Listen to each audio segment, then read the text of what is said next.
Le quai était presque vide. Un homme en bleu de travail terminait son café dans un gobelet en carton.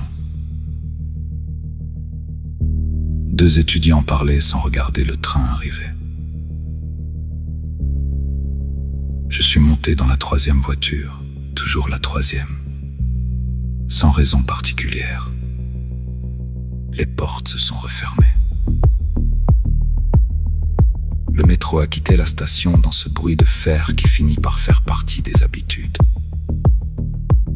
À l'arrêt suivant, elle est montée. Pas de robe qui attire les regards. Pas de maquillage qu'on remarque. Un manteau noir. Des chaussures fatiguées. Un livre sous le bras. Le visage de quelqu'un qui rentre chez lui. Elle s'est assise en face. Il restait des dizaines de places. Elle a choisi celle-là. J'ai regardé dehors. Le tunnel défilait comme tous les autres, des câbles, du béton, des lumières blanches qui passaient à intervalles réguliers. Quand j'ai relevé les yeux, elle lisait la même page depuis plusieurs minutes. Elle ne tournait pas les feuilles. Elle pensait à autre chose. À République, un groupe est monté en parlant trop fort. Ils sont repartis 3 stations plus loin.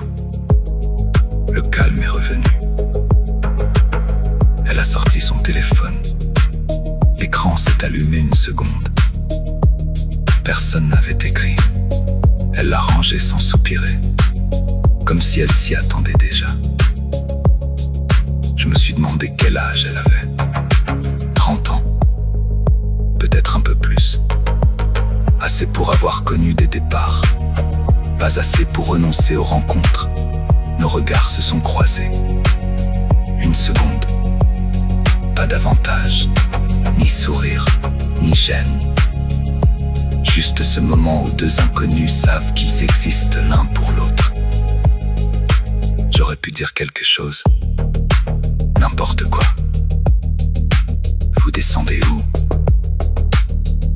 Ou simplement bonsoir. Le train a ralenti.